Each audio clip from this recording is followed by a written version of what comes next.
नमस्कार दोस्तों, book audio में आपका स्वागत है।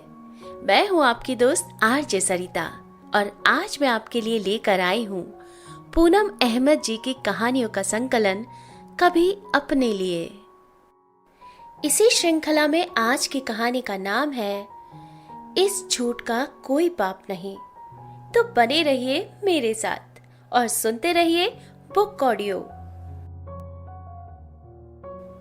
रात के 10:30 बज रहे थे। अंजलि ने मुझसे पूछा, सोम, मैं इस नई ड्रेस में मोटी तो नहीं लग रही? मैंने लैपटॉप से नजरें हटाकर कहा, नहीं, बिल्कुल नहीं। तुम मोटी हो ही कहाँ जो लगोगी, कितनी मेंटेन तो हो। अंजलि के चेहरे पर मुझे एक खुशी की लहर दिखाई दी। सच कह रहे हो? कल किट्टी है ना मेरी, अभी शाम को ही ये सिलकर आई है, इसे ही पहनूंगी।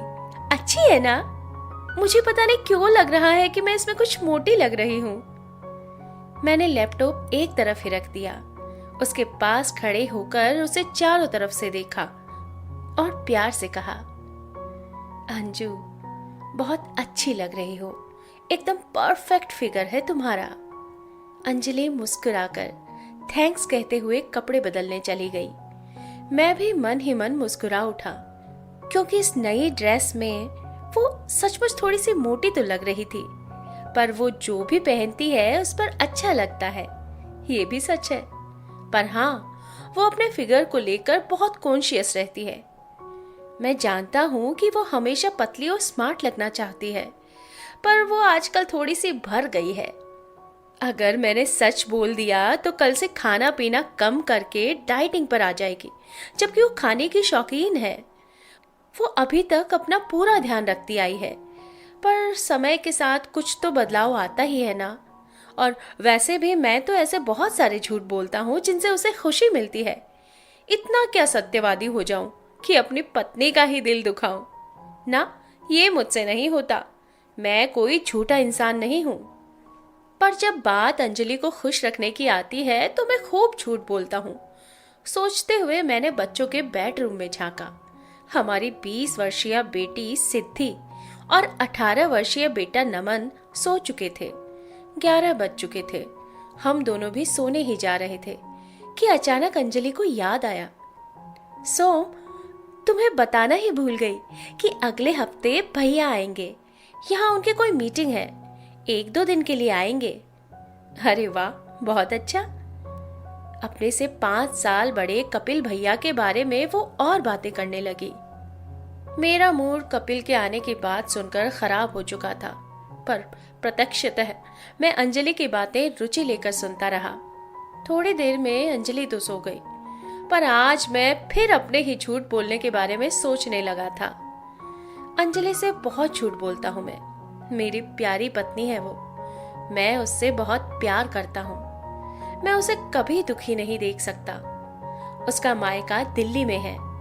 यहाँ मुंबई में ऑफिस के काम से कपिल का आना जाना लगा रहता है। अंजलि अपने भाई से बहुत प्यार करती है। वो है ही ऐसी, सबको स्नेह और सम्मान देने वाली। कपिल की उपस्थिति मुझे बर्दाश्त नहीं होती, पर मैंने अंजलि को कभी ये महसूस नहीं होने दिया है। मुझसे कई बार पूछती है, भैया अच्छे है ना? मैं हाँ में सिर हिलाकर कहता हूँ, तुम्हारे मम्मी पापा भाई सब अच्छे हैं। बस वो खुश हो जाती है। वो मुझ पर और बच्चों पर अपना भरपूर प्यार लुटाती है, तो उसे भी तो हक है ना खुश रहने का। मैंने उसे कभी ये सच नहीं बताया कि घमंडी स्वार्थी कपिल जैसे लोग मुझे कभी पसंद नहीं आ सकते।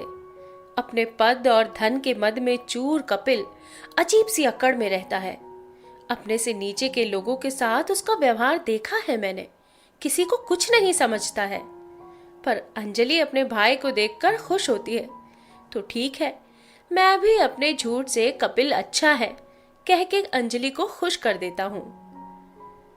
मैं और भी कई झूठ बोलता हूँ, जैसे कि मैं ऑफिस से आकर अक्सर कहता हूँ, तुम कितना काम करती हो अंजलि, जबकि मैं जानता हूँ कि उसने दिन में अपना समय बुक्स पढ़ने या फोन पर बिताया होगा। काम तो ज्यादातर मेड ही कर जाती है। पर जब मैं उससे ये कहता हूँ तो मुझे उसकी आंखों में खुशी दिखती है। वो मेरे झूठ से खुश होती है कि मुझे उसके कामों की वैल्यू है। काम तो वो करती भी है, पर इतना भी नहीं कि बहुत थक जाए। बस मुझे उसे खुश ही तो देखना है। कई बार मैं उसका हाथ अपने हाथों में लेकर कहता हूँ, अंजू, अपना ख्याल रखा करो। हम लोगों की चिंता में अपनी सेहत से लापरवाह मत होना। हर तरह से अपना ख्याल रखा करो। तुम हो तो सब है।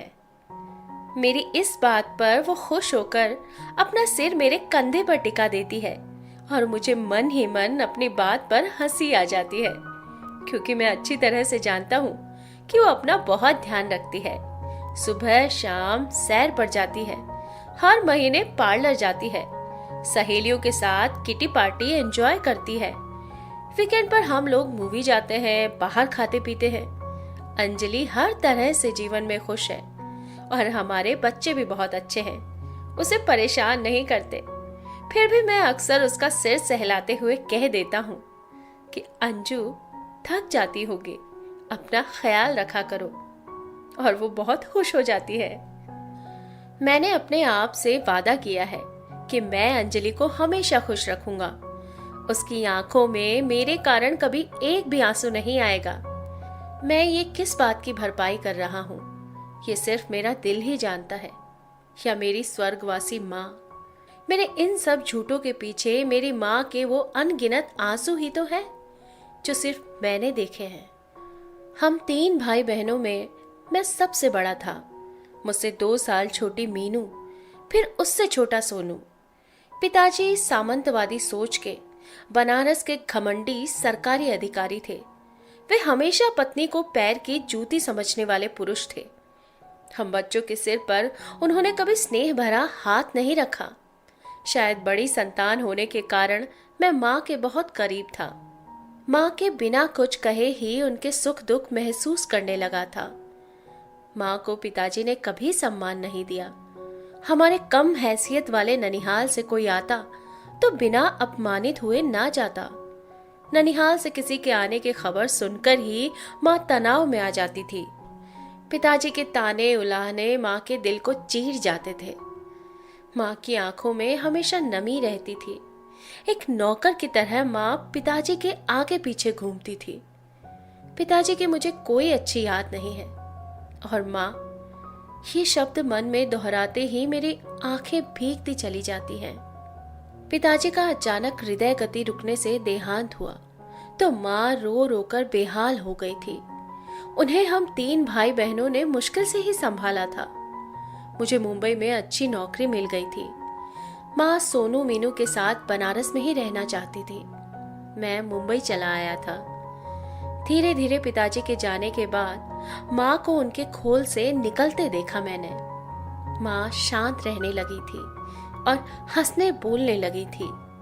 सबसे बड़ी बात जो मुझे पता चली कि माँ को पढ़ने का बहुत शौक था। अब माँ कभी कोई पत्रिका, कभी उपन्यास पढ़ती थी।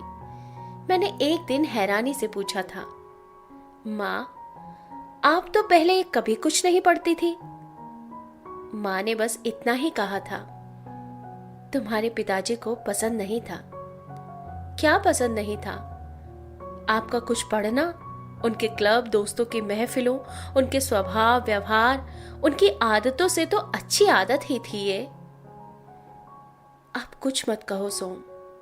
उसके बाद मैं कहीं भी जाता माँ के लिए किताबें जरूर लाता। कितना मन मारकर जी रही थी माँ। माँ की सहेली की बेटी ही है अंजलि। अंजलि माँ को बहुत पसंद थी। माँ हमेशा कहती थी, अंजलि को हमेशा खुश रखना। मीनू सोनू की पढ़ाई लिखाई, विवाह, अपने सब कर्तव्य मैंने माँ की इच्छा से ही पूरे किए। एक दिन वे भी चली गई। भरी दुनिया में तन्हा महसूस किया मैंने खुद को उस दिन।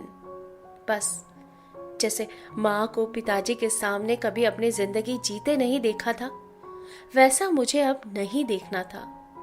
इसलिए मैं माँ के जीवन, उनके स्वभाव, उनके व्यवहार, उनके त्याग, उनके स्नेह की एक एक बात याद रख यही कोशिश करता हूँ कि मेरी पत्नी दुखी होकर ना जिए, वो कभी अपना मन ना मारे।